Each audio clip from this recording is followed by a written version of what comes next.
সুপ্রিয় শিক্ষার্থী ভাই বোনেরা, কমার্স অ্যান্ড আর্টস একাডেমির নিয়মিত আয়োজন ধারাবাহিক রেকর্ড ক্লাসে তোমাদের সকলকে স্বাগত জানাচ্ছি।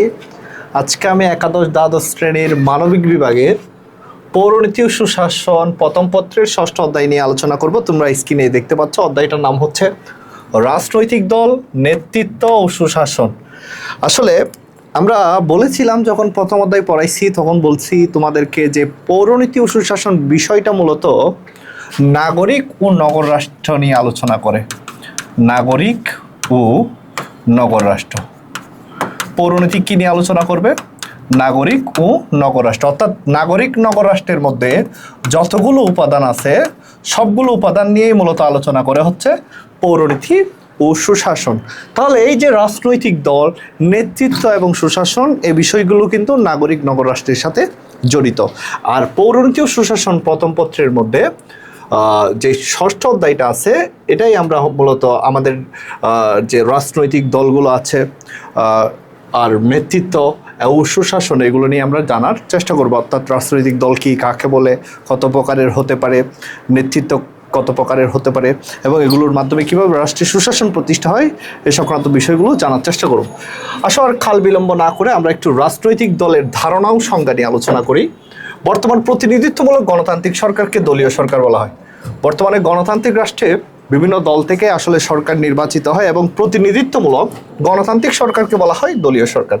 প্রতিনিধিত্বমূলক গণতন্ত্রের মূল ভিত্তি হলো রাজনৈতিক দল। এগুলো একটু মনে রাখবা। গণতন্ত্রের মূল ভিত্তি, প্রতিনিধিত্বমূলক গণতন্ত্রের মূল ভিত্তি রাজনৈতিক দল। কেন? কারণ জনগণ, অনেকগুলো রাজনৈতিক দল থাকবে গণতান্ত্রিক রাষ্ট্রে, জনগণ তার পছন্দের দলটাকেই বেছে নিবে। এই জন্য বলা হচ্ছে প্রতিনিধিত্বমূলক গণতন্ত্রের মূল ভিত্তি হলো রাজনৈতিক দল। রাজনৈতিক দল হলো আধুনিক প্রতিনিধিত্বমূলক গণতন্ত্রের প্রাণ। রাজনৈতিক দলকে গণতন্ত্রের প্রাণ বলা হয়, একটু মনে রাখবা স্যার। কারণ রাজনৈতিক দল ছাড়া গণতন্ত্র সঠিকভাবে চর্চা করা যায় না। এই জন্য রাজনৈতিক দলকে গণতন্ত্রের প্রাণ বলা হয়। এখন পরীক্ষা আসতে পারে, স্যার রাজনৈতিক দল কাকে বলে? এই সংজ্ঞাটা একটু মনে রাখবা। একই লক্ষ্য ও মতাদর্শের ভিত্তিতে সংঘবদ্ধ রাজনৈতিক জনসমষ্টিকে রাজনৈতিক দল বলে। অর্থাৎ যাদের মধ্যে রাজনৈতিকভাবে একই লক্ষ্য থাকবে, একই মতাদর্শ থাকবে এবং যারা রাজনীতি করার জন্য সংঘবদ্ধ হবে, ওই সংঘবদ্ধ জনসমষ্টিকে রাজনৈতিক দল বলে। তাহলে রাজনৈতিক দলে এই তিনটা বৈশিষ্ট্য মনে রাখতে হবে। একই লক্ষ্য থাকতে হবে। যেমন যারা রাজনৈতিক দলের সদস্য আছে, যে কোনো রাজনৈতিক দল, তাদের মধ্যে লক্ষ্য থাকে একটাই, তারা হচ্ছে ক্ষমতায় যাওয়ার চেষ্টা করে। এটাই হচ্ছে রাজনৈতিক দলের প্রধান লক্ষ্য। এভাবে একই লক্ষ্য থাকবে এবং মতাদর্শ, যারা রাজনীতি করে, যেমন আমি যদি বলি আমাদের দেশে বিএনপি আছে, বিএনপির নির্দিষ্ট রাজনৈতিক মতাদর্শ আছে। জামাত আছে, জামাতের বিভিন্ন রাজনৈতিক মতাদর্শ আছে। যেমন জামাত ইসলামী আদর্শকে ধারণ করে, আর বিএনপি বলি যদি জাতীয়তাবাদী আদর্শ, তাদের নিজস্ব কিছু আদর্শ আছে। ঠিক আছে স্যার? এইভাবে একই লক্ষ্য মতাদর্শের ভিত্তিতে তারা সংঘবদ্ধ হবে। কি জন্য সংঘবদ্ধ হবে? রাজনীতি করার জন্য।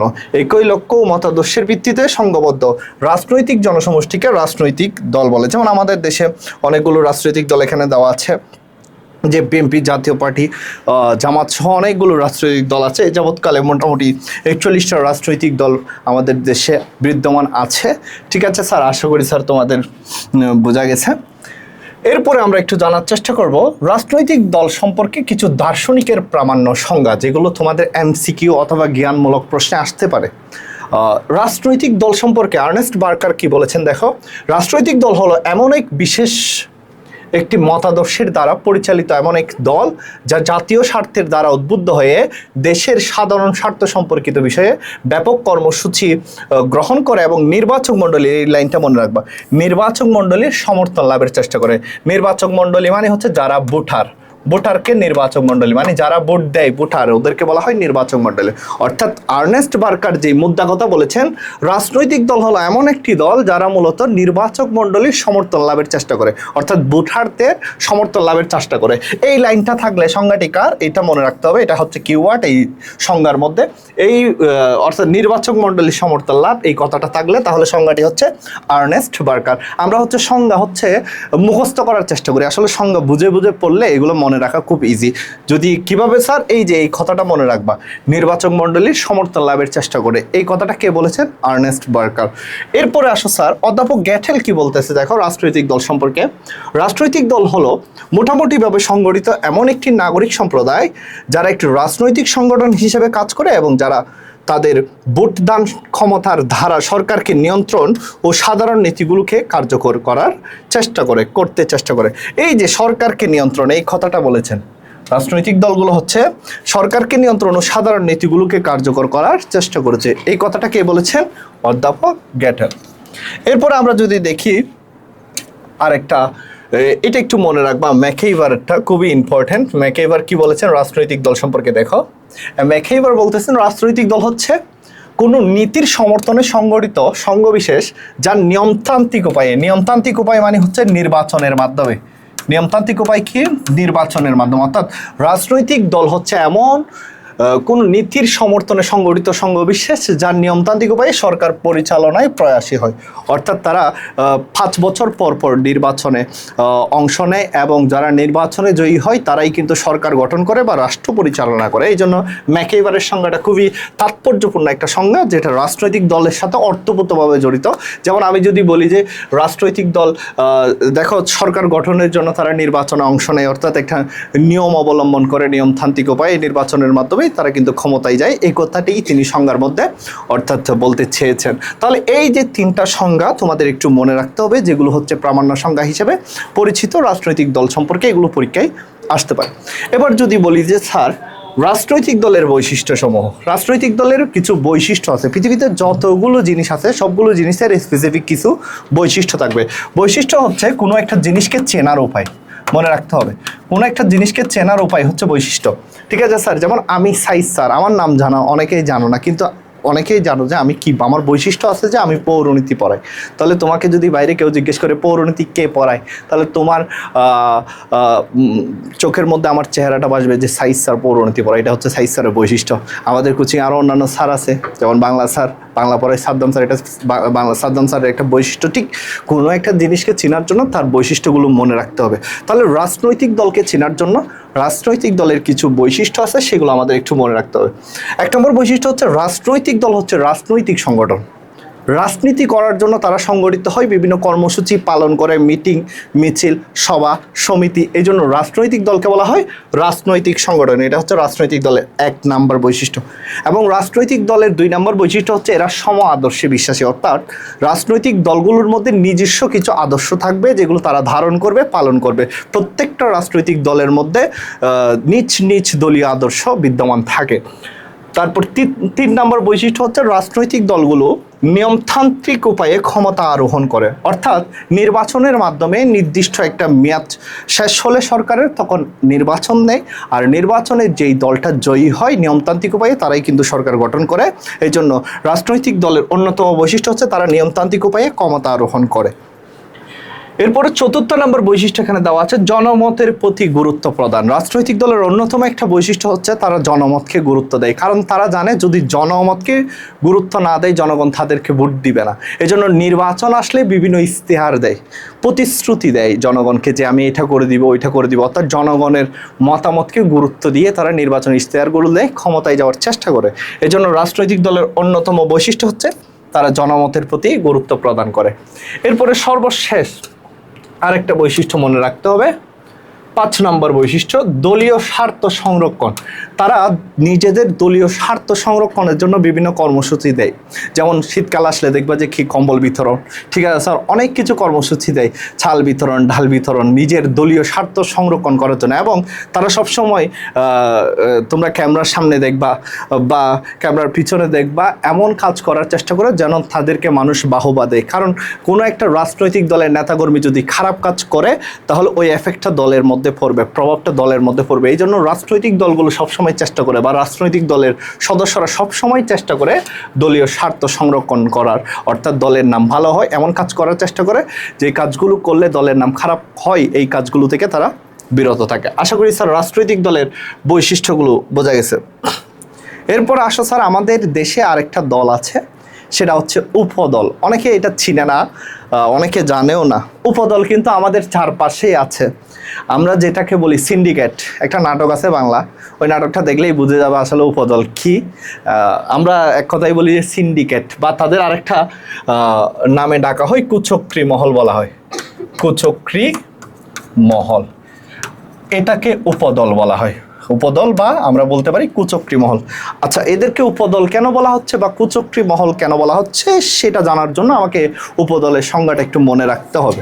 দেখো, দলের মধ্যে যখন কিছু কিছু সদস্য দলীয় নীতি ও কর্মসূচির বিশেষ বিশেষ ক্ষেত্রে দ্বিমত পোষণ করে, এই কথাটা মনে রাখবা, দ্বিমত পোষণ করে কিংবা সাধারণ স্বার্থের কথা বলে গিয়ে, এটা একটু মনে রাখবা, সাধারণ স্বার্থের কথা বলে গিয়ে ক্ষুদ্র ব্যক্তি স্বার্থ উদ্ধারে ঐক্যবদ্ধ হয়, ব্যক্তি স্বার্থ উদ্ধারে ঐক্যবদ্ধ হবে, ব্যক্তি স্বার্থ উদ্ধারে ঐক্যবদ্ধ হয়, তখন তাকে উপদল বা কুচক্রী মহল বলে।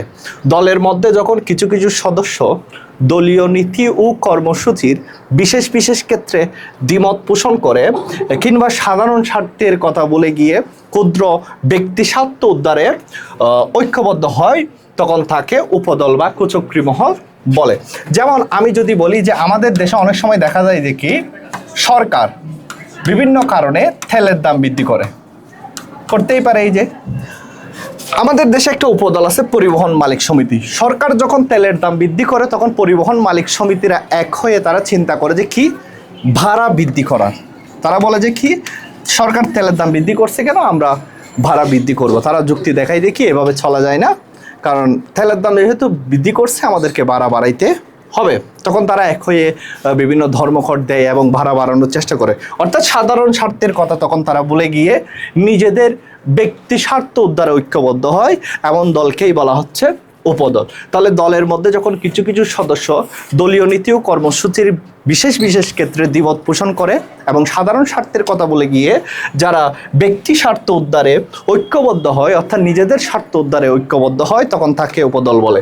এরকম আরও আছে শ্রমিক সংঘ, ব্যবসায়ী সমিতি। অনেক সময় দেখবা যে কি বাজারে বিভিন্ন দ্রব্যের সংকট, আলুর দাম বেড়ে যায়, পেঁয়াজের দাম বেড়ে যায়। এই যে যারা আলু পেঁয়াজ অর্থাৎ ব্যবসায়ী আছে, তারা অনেক সময় দেখা যায় যে কি মজুত করে রাখে এবং বাজারে যখন সংকট দেখা দেয় তখন তারা এগুলো বাজারে ছাড়ে পণ্যগুলো। এভাবে অর্থাৎ তারা নিজেদের লাভের আশায় জনগণের মধ্যে একটা দুর্ভোগ সৃষ্টি করে। এই যে মহলটাকে বলা হয় উপদল বা কুচক্রী মহল। আশা করি স্যার বোঝা গেছে উপদল বা কুচক্রী মহল কি। এরপরে দেখো, এখন তো রাজনৈতিক দল আর উপদল আসলে এক জিনিস না, দুইটা হচ্ছে ভিন্ন জিনিস। এখন রাজনৈতিক দল ও উপদলের মধ্যে পার্থক্যগুলো কি, এগুলো আমরা একটু জানার চেষ্টা করব। রাজনৈতিক দল ও উপদলের মধ্যে আসলে পার্থক্যগুলো কি। এক নম্বর পার্থক্য হচ্ছে উপদল অংশ। রাজনৈতিক দল একটি হচ্ছে সামগ্রিক রাজনৈতিক সংগঠন, কিন্তু রাজনৈতিক সংগঠনের সকল বৈশিষ্ট্য উপদলের মধ্যে খুঁজে পাওয়া যায় না।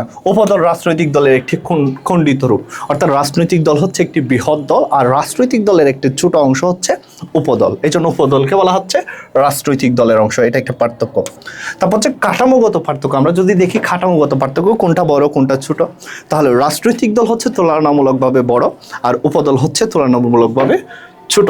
ঠিক আছে স্যার, এখানে দেওয়া আছে, দেখো রাজনৈতিক দলের কাঠামো উপদলের কাঠামো তুলনায় অনেক শক্তিশালী বা ব্যাপক।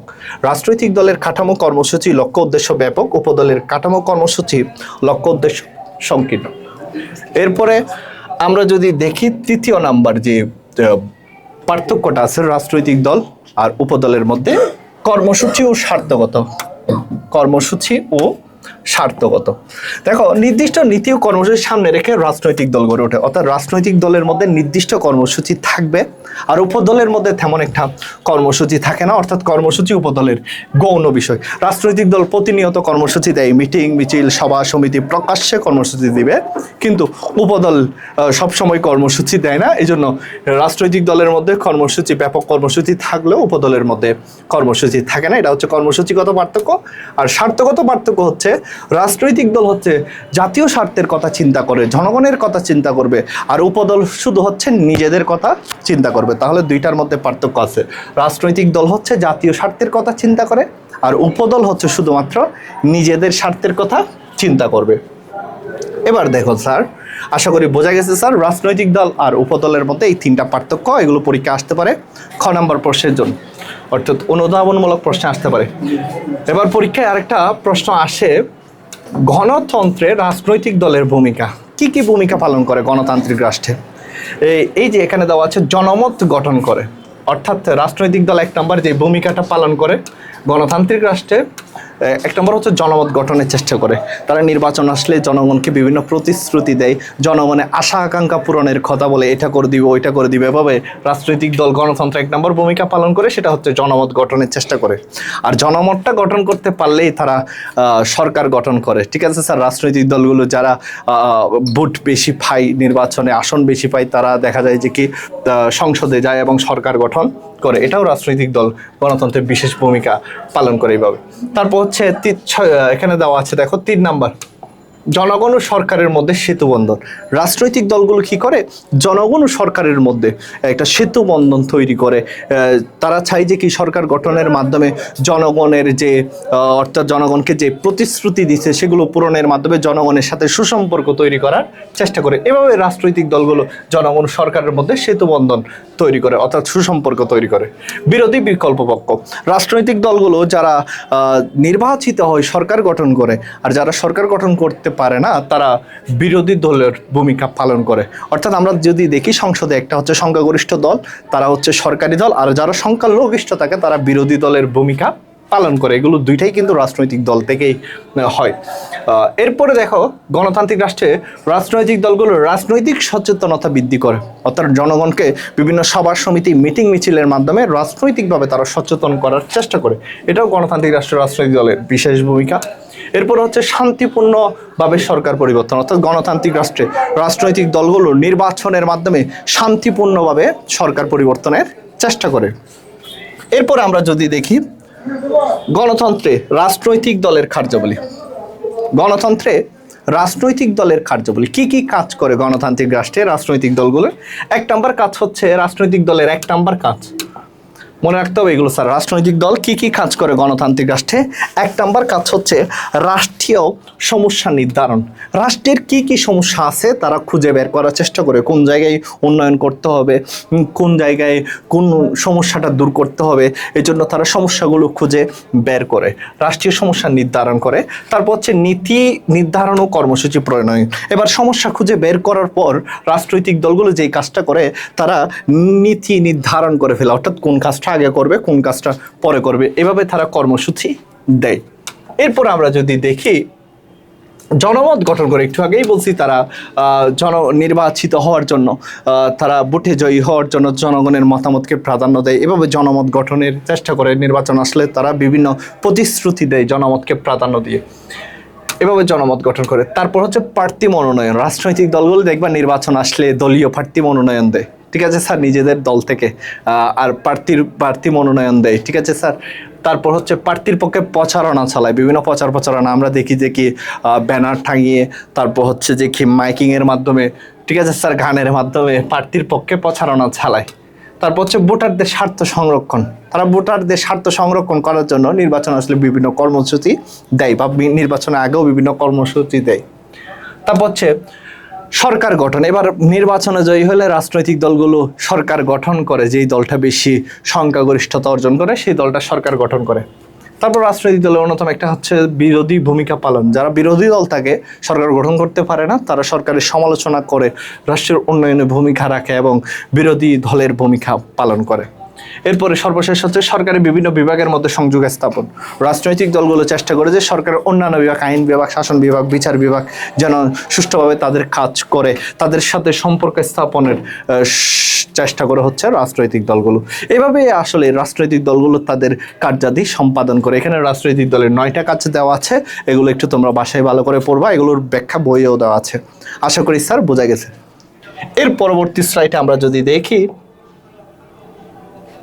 রাজনৈতিক দলের বিভিন্ন রূপ বা প্রকারভেদ। আসলে রাজনৈতিক দল কত প্রকারের হতে পারে, কয় রকমের হতে পারে, পৃথিবীতে রাজনৈতিক দল কয় প্রকারের আছে সেটা আমরা একটু জানার চেষ্টা করব। দেখো, সংখ্যার ভিত্তিতে দলীয় ব্যবস্থাকে প্রধানত 3টি শ্রেণীতে ভাগ করা যায়। রাজনৈতিক দলগুলোকে প্রধানত 3টি শ্রেণীতে ভাগ করা যায়। একদলীয়, এখানে দেওয়া আছে একদলীয় ব্যবস্থা, দ্বিদলীয় ব্যবস্থা এবং বহুদলীয় ব্যবস্থা। তাহলে রাজনৈতিক দল কত প্রকার, আসলে পরীক্ষায় কয় প্রকার লিখবে, সংখ্যার ভিত্তিতে 3 ভাগে রাজনৈতিক দলকে আমরা ভাগ করতে পারি, একদলীয়, দ্বিদলীয় আর বহুদলীয়। এখন তোমার পরীক্ষা আসতে পারে একদলীয় ব্যবস্থা কাকে বলে। কোনো দেশে যখন সাংবিধানিকভাবে একটি মাত্র, মনে রাখবা, কোনো দেশে যখন সাংবিধানিকভাবে একটি মাত্র রাজনৈতিক দল থাকে তখন তাকে একদলীয় ব্যবস্থা বলে। অর্থাৎ সংবিধানে বলা আছে যে কি রাজনৈতিক দল থাকবে একটা রাষ্ট্রের মধ্যে শুধুমাত্র একটা, তাকে বলা হয় একদলীয় ব্যবস্থা। যেমন একদলীয় ব্যবস্থায় ক্ষমতাসীন দল ব্যতীত অন্য কোনো দলকে রাজনীতি করার সুযোগ দেওয়া হয় না বা অন্য দলকে নিষিদ্ধ ঘোষণা করা হয়। দ্বিতীয় বিশ্বযুদ্ধের আগে পূর্বে জার্মানিতে হিটলারের নাৎসি দল, ইতালিতে মুসোলিনির ফ্যাসিস্ট দল, 1917 সালে সোভিয়েত ইউনিয়ন, রাশিয়ায় একদলীয় সমাজতান্ত্রিক সমাজ ব্যবস্থা প্রবর্তন করে বা প্রবর্তিত হয়। অর্থাৎ দ্বিতীয় বিশ্বযুদ্ধের আগেই কিন্তু রাজনৈতিক দল ছিল, বর্তমানেও আছে কিছু কিছু কিউবা একটা দেশ আছে, ওইটা তো মনে হয় একদলীয় ব্যবস্থা। যেমন হচ্ছে উত্তর কোরিয়া নাকি দক্ষিণ কোরিয়া, ওই দেশটাতেও হচ্ছে একদলীয় ব্যবস্থা আছে। এরকম অনেক দেশে একদলীয় ব্যবস্থা আছে, অর্থাৎ শুধুমাত্র দল থাকবে একটি। যেমন দ্বিতীয় বিশ্বযুদ্ধের আগে আমরা জানি হিটলার জার্মানি জুড়ে একদলীয় ব্যবস্থা কায়েম করেছিল, নাৎসি দল ছিল হিটলারের, তারপর হচ্ছে মুসোলিনি ফ্যাসিস্ট দল, তারপর হচ্ছে সোভিয়েত ইউনিয়ন রাশিয়ায়, এগুলো কিন্তু একদলীয় ব্যবস্থার উদাহরণ। তাহলে আমরা বুঝতে পারলাম যে একটি রাষ্ট্রে শুধুমাত্র একটি রাজনৈতিক দল থাকলে তাকে একদলীয় ব্যবস্থা বলে। এরপর আসো স্যার, দ্বিদলীয় ব্যবস্থা কাকে বলে? পরীক্ষা আসতে পারে দ্বিদলীয় ব্যবস্থা কাকে বলে। দেখো, দ্বিদলীয় ব্যবস্থা কাকে বলে, যখন কোনো দেশে প্রধানত দুইটি রাজনৈতিক দল দেখতে পাওয়া যায় তখন তাকে দ্বিদলীয় ব্যবস্থা বলে। অর্থাৎ যখন কোনো রাষ্ট্রে শুধুমাত্র রাজনৈতিক দল থাকবে দুটি, তাকে বলে দ্বিদলীয় ব্যবস্থা। আমেরিকার যুক্তরাষ্ট্রের ডেমোক্রেটিক পার্টি, রিপাবলিকান পার্টি। আমেরিকার যুক্তরাষ্ট্রে দেখো, আমেরিকায় শুধুমাত্র দুইটা রাজনৈতিক দল, একটা হচ্ছে ডেমোক্রেটিক আর একটা হচ্ছে রিপাবলিকান। ঠিক আছে স্যার। তারপর হচ্ছে গ্রেট ব্রিটেনের দুইটা রাজনৈতিক দল আছে, একটা হচ্ছে রক্ষণশীল দল অর্থাৎ কনজারভেটিভ পার্টি, আর একটা হচ্ছে শ্রমিক দল, লেবার পার্টি। তাহলে কোনো রাষ্ট্রে যখন দুইটা রাজনৈতিক দল থাকবে শুধুমাত্র, তাকে বলে যে দ্বিদলীয় ব্যবস্থা। দ্বিদলীয় ব্যবস্থা কোন কোন দেশে আছে? আমেরিকার যুক্তরাষ্ট্র এবং হচ্ছে গ্রেট ব্রিটেন। আমেরিকার যুক্তরাষ্ট্রে দুইটা দল, ডেমোক্রেটিক আর একটা হচ্ছে রিপাবলিকান। আর গ্রেট ব্রিটেনের মধ্যেও দুইটা দল আছে, একটা হচ্ছে কনজারভেটিভ পার্টি আর একটা হচ্ছে লেবার পার্টি। আশা করি স্যার বোঝা গেছে। এরপর আমরা যদি বলি বহুদলীয় ব্যবস্থা কাকে বলে, একটি গণতান্ত্রিক রাষ্ট্রে যখন দুটির বেশি দল রাজনৈতিক ক্ষমতা লাভের লড়াইয়ে কার্যকর ভূমিকা পালন করে তখন তাকে বহুদলীয় ব্যবস্থা বলে। যেমন আমাদের দেশে একটি গণতান্ত্রিক রাষ্ট্রে যখন দুটির বেশি দল রাজনৈতিক ক্ষমতা লাভের লড়াইয়ে কার্যকর ভূমিকা পালন করে, দুইটির বেশি দল রাজনৈতিক ক্ষমতা লাভের লড়াইয়ে অর্থাৎ নির্বাচনে অংশ নিবে, সরকার গঠনের চেষ্টা করবে, এই ব্যবস্থাকে বলা হয় বহুদলীয় ব্যবস্থা। যেমন বাংলাদেশে বহুদলীয় ব্যবস্থা আছে, ফ্রান্সে বহুদলীয় ব্যবস্থা আছে, ইতালিতে আমাদের পার্শ্ববর্তী দেশ ভারতে বহুদলীয় ব্যবস্থা আছে, পাকিস্তানে বহুদলীয় ব্যবস্থা আছে। এগুলি হচ্ছে বহুদলীয় ব্যবস্থার জ্বলন্ত উদাহরণ। আশা করি স্যার বোঝা গেছে রাজনৈতিক দলের শ্রেণী বিভাগ। এরপর আসো স্যার পরবর্তী স্লাইডে চাপ সৃষ্টিকারী গোষ্ঠী। খুবই একটা ইন্টারেস্টিং গোষ্ঠী আছে আমাদের সমাজে যেটা দেখতে পাওয়া যায়। চাপ সৃষ্টিকারী গোষ্ঠী, প্রেশার গ্রুপ বলা হয়, যারা সরকারের উপর বিভিন্ন সময় বিভিন্ন কারণে চাপ প্রয়োগ করে। তাহলে চাপ সৃষ্টিকারী গোষ্ঠী মানে হচ্ছে এরা চাপ দিবে। কাকে চাপ দিবে? মনে রাখতে হবে, সরকারকে চাপ দিবে। এরা কিন্তু রাজনীতির সাথে সম্পৃক্ততা নেই এদের, কিন্তু এরপরও কিন্তু দেখা যায় যে কি বিভিন্ন সময় এরা সরকারকে চাপ দেয়, চাপ প্রয়োগ করে। তাহলে এরা কোনো রাজনীতি করবে না, কিন্তু এরা সরকারের উপর বিভিন্ন সময় কি প্রয়োগ করবে? চাপ প্রয়োগ করবে। এমন একটা গোষ্ঠীকে বলা হয় চাপ সৃষ্টিকারী গোষ্ঠী। তাহলে কাকে বলে দেখো, সংজ্ঞাটা বললে আরো তোমাদেরকে এই ধারণাটা ক্লিয়ার হয়ে যাবে। চাপ সৃষ্টিকারী গোষ্ঠী কাকে বলে? একই লক্ষ্য মতাদর্শের ভিত্তিতে সংঘবদ্ধ অরাজনৈতিক, এরা রাজনীতি করবে না, অর্থাৎ একই লক্ষ্য ও মতাদর্শের ভিত্তিতে সংঘবদ্ধ অরাজনৈতিক জনসমষ্টি যারা বিভিন্ন সরকারের নীতি নির্ধারণে এই যে সরকারের উপর চাপ প্রয়োগ করে তাদেরকে চাপ সৃষ্টিকারী গোষ্ঠী বলে। অর্থাৎ একই লক্ষ্য মতাদর্শের ভিত্তিতে সংঘবদ্ধ অরাজনৈতিক জনসমষ্টি যারা বিভিন্ন সময় সরকারের নীতি নির্ধারণে সরকারের উপর চাপ প্রয়োগ করবে, এমন গোষ্ঠীকে বলা হয় চাপ সৃষ্টিকারী গোষ্ঠী। যেমন সাংবাদিকদের সংগঠন, সাংবাদিক যারা আছে দেখবা পত্র পত্রিকায় অনেক সময় সরকারের সমালোচনা করে, সরকারের ভুল ত্রুটি এগুলো তুলে ধরে। এই জন্য সাংবাদিকদেরকে বলা হয় চাপ সৃষ্টিকারী গোষ্ঠী, কারণ বিভিন্ন সময় তারা সরকারকে চাপ দেয়। তারপর হচ্ছে বুদ্ধিজীবী। টিভিতে অনেক সময় টক শোতে দেখো বড় বড় ডিগ্রিধারী শিক্ষিত জ্ঞানীগুণী ব্যক্তিদের নিয়ে যাওয়া হয় এবং তারা সরকারের গঠনমূলক সমালোচনা করে। এই জন্য বুদ্ধিজীবীদেরকেও চাপ সৃষ্টিকারী গোষ্ঠী বলা যেতে পারে। তারপর লেখক, কলামিস্ট, লেখকরা তারা লেখনির মাধ্যমে বিভিন্ন সমাজের অর্থাৎ হচ্ছে খারাপ দিক, তারপর হচ্ছে বিভিন্ন সময় সরকারের সমালোচনাও করে থাকে। কলামিস্ট পত্রিকায় যারা কলাম লিখে এরকম ব্যক্তিরা অনেক সময় দেখো যে কি দ্রব্যমূল্যের ঊর্ধ্বগতি নিয়ে বিভিন্ন ইস্যু নিয়ে হচ্ছে পত্রপত্রিকায় লেখালেখি করে। এরকম গোষ্ঠী যারা আছে তাদেরকে বলা হয় চাপ সৃষ্টিকারী গোষ্ঠী, যারা বিভিন্ন সময় রাজনীতির বাইরে থেকে রাষ্ট্রের সরকারের বিভিন্ন ত্রুটি ভুলগুলো নিয়ে সরকারের সমালোচনা করবে, এমন গোষ্ঠীকেই বলা হচ্ছে চাপ সৃষ্টিকারী গোষ্ঠী। দেখো চাপ সৃষ্টিকারী গোষ্ঠীর উদাহরণ আছে। এক নম্বর উদাহরণ হচ্ছে চাপ সৃষ্টিকারী গোষ্ঠী হচ্ছে বেসরকারি সংগঠন, অর্থাৎ তারা সরকারের কোনো সংগঠনের সাথে জড়িত না, তারা বেসরকারিভাবে সংগঠিত হয় বিদায় তাদেরকে বেসরকারি সংগঠনের লোক বলা হয়। ঠিক আছে স্যার। এরপরে 2 নম্বর হচ্ছে সুনির্দিষ্ট লক্ষ্য বা স্বার্থ। চাপ সৃষ্টিকারী গোষ্ঠীর সুনির্দিষ্ট কিছু লক্ষ্য বা স্বার্থ থাকে, নিজেদের অর্থাৎ বিভিন্ন তারা স্বার্থ প্রাধান্য দেয় এবং তারা চেষ্টা করে যে কি সরকারকে সঠিকভাবে পরিচালনার জন্য সরকারের নীতি সিদ্ধান্তের উপর চাপ প্রয়োগ করা, এই স্বার্থ নিয়েই তারা কাজ করে। তারপর হচ্ছে নির্দলীয় এবং অরাজনৈতিক। তাদের 3 নম্বর বৈশিষ্ট্য হচ্ছে তারা নির্দলীয় হবে এবং অরাজনৈতিক হবে। তারা কোনো রাজনীতির সাথে সম্পৃক্ত না বা কোনো রাজনৈতিক দলের সাথে সম্পৃক্ত না। এরপরে আমরা যদি দেখি 4 নম্বর বৈশিষ্ট্য যেটা দেওয়া আছে চাপ সৃষ্টিকারী গোষ্ঠী সংগঠিত সামাজিক গোষ্ঠী। এরা হচ্ছে সমাজের মধ্যেই সংগঠিত হবে এবং সামাজিক সমস্যাগুলো সমাধানের জন্য সরকারের উপর বিভিন্ন সময় চাপ প্রয়োগ করবে। এই জন্য এদেরকে সংগঠিত সামাজিক গোষ্ঠী বলা হয়। এবং সর্বশেষ যেই বৈশিষ্ট্যটা খুবই কার্যকরী বৈশিষ্ট্য চাপ সৃষ্টিকারী গোষ্ঠীর বৈশিষ্ট্য, এরা সরকারকে নিয়ন্ত্রণ করার চেষ্টা করবে। সরকারের নীতি কর্মসূচি যেখানেই ভুল দেখবে তারা সরকারের উপর সেখানেই অর্থাৎ সমালোচনা করে চাপ প্রয়োগ করবে। এই 5টা বৈশিষ্ট্য যার মধ্যেই থাকবে সেই গোষ্ঠীকে আমরা বলবো চাপ সৃষ্টিকারী গোষ্ঠী। এবার তোমরা যদি দেখো রাজনৈতিক দল আর চাপ সৃষ্টিকারী গোষ্ঠী এগুলো কিন্তু এক জিনিস না, দুইটাই কিন্তু আলাদা বা ভিন্ন জিনিস। এখন আমরা যদি বলি দেখো রাজনৈতিক দল ও চাপ সৃষ্টিকারী গোষ্ঠীর মধ্যে কি কি পার্থক্য আছে। 1 নম্বর হচ্ছে জাতীয় কল্যাণের গত পার্থক্য। রাজনৈতিক দলের মধ্যে জাতীয় কল্যাণের লক্ষ্য থাকে, যা চাপ সৃষ্টিকারী গোষ্ঠীর মধ্যে থাকে না। রাজনৈতিক দলগুলো জাতীয় কল্যাণের চেষ্টা করে, কিন্তু চাপ সৃষ্টিকারী গোষ্ঠী জাতীয় কল্যাণের চেষ্টা সেভাবে করে না। 2 নম্বর পার্থক্য হচ্ছে সাংগঠনিক পার্থক্য। সাংগঠনিক দিক থেকে চাপ সৃষ্টিকারী গোষ্ঠী রাজনৈতিক দল অপেক্ষা দুর্বল। অর্থাৎ আমরা যদি দেখি চাপ সৃষ্টিকারী গোষ্ঠী হচ্ছে দুর্বল আর রাজনৈতিক দল হচ্ছে সাংগঠনিকভাবে শক্তিশালী। এটা একটা পার্থক্য। এরপরে যদি দেখি আমরা 3য় নম্বর পার্থক্য রাজনৈতিক দল ও চাপ সৃষ্টিকারী গোষ্ঠীর মধ্যে লক্ষ্য ও উদ্দেশ্যগত পার্থক্য। দেখো এখানে যদি লক্ষ্য ও উদ্দেশ্যগত পার্থক্য বলি রাজনৈতিক দল ও চাপ সৃষ্টিকারী গোষ্ঠীর মধ্যে, সেটা কি? রাজনৈতিক দলের লক্ষ্য ক্ষমতা দখল করা আর চাপ সৃষ্টিকারী গোষ্ঠীর লক্ষ্য সরকারি সিদ্ধান্তকে প্রভাবিত করা, অর্থাৎ সরকারি সিদ্ধান্তকে নিজেদের পক্ষে রাখার জন্য চাপ প্রয়োগ করা। তাহলে রাজনৈতিক দলের লক্ষ্য বা উদ্দেশ্য হচ্ছে সরকার গঠন করা, আর চাপ সৃষ্টিকারী গোষ্ঠীর লক্ষ্য বা উদ্দেশ্য হচ্ছে সরকারি নীতি সিদ্ধান্তকে প্রভাবিত করা এবং নিজেদের পক্ষে রাখার জন্য চাপ প্রয়োগ করা। এই জন্য 2টা দলেরই মধ্যে বা 2টা গোষ্ঠীর মধ্যে লক্ষ্য উদ্দেশ্যগত পার্থক্য আছে। কাজকর্মের পদ্ধতিগত পার্থক্য, রাজনৈতিক দল কাজ করে প্রকাশ্যে আর চাপ সৃষ্টিকারী গোষ্ঠীর সদস্যরা কাজ করবে গোপনে, অনেক সময় তাদের কাজটা প্রকাশ্যে তেমন একটা আসে না। তাহলে কাজকর্মের পদ্ধতিগত পার্থক্য আছে, একটা হচ্ছে রাজনৈতিক দল প্রকাশ্যে কাজ করবে আর চাপ সৃষ্টিকারী গোষ্ঠীর সদস্যরা গোপনে কাজ করবে। এরপর হচ্ছে নির্বাচনে অংশগ্রহণ।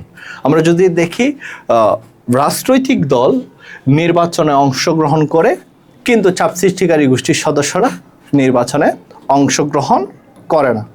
আশা করি স্যার বোঝা গেছে। এই পার্থক্যগুলো একটু মনে রাখবে, এই 5টা পার্থক্য। এরপর হচ্ছে সুশাসন প্রতিষ্ঠায় চাপ সৃষ্টিকারী গোষ্ঠীর ভূমিকা। এটা পরীক্ষা আসতে পারে, সুশাসন প্রতিষ্ঠায় চাপ সৃষ্টিকারী গোষ্ঠীর ভূমিকা কিভাবে স্যার সুশাসন প্রতিষ্ঠায় চাপ সৃষ্টিকারী গোষ্ঠীর সদস্যরা ভূমিকা পালন করে। দেখো সরকারি নীতি প্রণয়নকে প্রভাবিত করে। সরকার যে নীতি সিদ্ধান্ত আইন প্রণয়ন করে সেগুলো যদি ভুল ত্রুটি থাকে, চাপ সৃষ্টিকারী গোষ্ঠীর সদস্যরা এর সমালোচনার মাধ্যমে সরকারকে সঠিকভাবে পরিচালনার চেষ্টা করে, এতে করে রাষ্ট্রে সুশাসন প্রতিষ্ঠা হয়। তারপর হচ্ছে আইনসভার উপর প্রভাব বিস্তার। অনেক সময় দেখবা যে কি সরকার বিভিন্ন সময় রাষ্ট্রের প্রয়োজনীয় বিভিন্ন আইন তৈরি করে। আইন তৈরি করার সময় যদি অনেক সময় জনগণের বিরোধী কোনো আইন তৈরি করে, যে আইনের মধ্যে জনগণের স্বার্থকে প্রাধান্য দেওয়া না হয়, তখনই কিন্তু চাপ সৃষ্টিকারী গোষ্ঠীর সদস্যরা ওই আইনের সমালোচনা করে এবং আইনটা সঠিক আইন তৈরি করার জন্য সরকারের উপর প্রভাব বিস্তার করে বা চাপ প্রয়োগ করে। এরপরে দেখা যায় যে কি ন্যায় বিচার নিশ্চিত করে। অনেক সময় সমাজে যেখানে দুর্নীতি, অনিয়ম হয় বা অন্যায় হয়, অবিচার হয়, সেগুলোর বিরুদ্ধে চাপ সৃষ্টিকারী গোষ্ঠীর সদস্যরা সমালোচনার মাধ্যমে ন্যায় বিচার প্রতিষ্ঠার চেষ্টা করে, এতে করে সুশাসন প্রতিষ্ঠায় সহায়ক ভূমিকা পালন করে চাপ সৃষ্টিকারী গোষ্ঠীর সদস্যরা। আমলাদের উপর চাপ প্রয়োগ। অনেক সময় দেখা যায় যে কি আমলারা সীমাহীন দুর্নীতি করে, অনিয়ম করে, এগুলোর বিরুদ্ধেও কিন্তু চাপ সৃষ্টিকারী গোষ্ঠীর সদস্যরা গঠনমূলক সমালোচনা বা চাপ প্রয়োগ করার মাধ্যমে সুশাসন প্রতিষ্ঠার চেষ্টা করে এবং তারা চেষ্টা করে জনগণকে সচেতন করার জন্য। ঠিক আছে স্যার, চাপ সৃষ্টিকারী গোষ্ঠীর সদস্যরা সবসময় তাদের অ্যাক্টিভিটিস অর্থাৎ কর্মকাণ্ডের মাধ্যমে চেষ্টা করে কি জনগণকে সচেতন করে সঠিক জনমত গঠনের মাধ্যমে রাষ্ট্রের সুশাসন প্রতিষ্ঠা করা। এবং চাপ সৃষ্টিকারী গোষ্ঠীর সদস্যরা চেষ্টা করে যে যেটা রাষ্ট্রের জন্য কল্যাণ হয়, যেটা রাষ্ট্রের জন্য মঙ্গল হয়, সেই কাজটা যেন সরকার করে। এই জন্য সরকারের উপর চাপ প্রয়োগের মাধ্যমে জাতীয় স্বার্থ সংরক্ষণের চেষ্টা করে। এই কাজগুলো করার মাধ্যমে আসলে চাপ সৃষ্টিকারী গোষ্ঠীর সদস্যরা চেষ্টা করে সমাজে সুশাসন প্রতিষ্ঠার। আশা করি স্যার বোঝা গেছে স্যার আজকের ক্লাস। পরবর্তী ক্লাসে এই অধ্যায়ের দ্বিতীয় পার্ট নিয়ে আমি হাজির হব। সে অবধি তোমরা সকলে ভালো থাকবে এবং সুস্থ থাকবে। আল্লাহ হাফেজ। নতুন ক্লাসে দেখা হবে।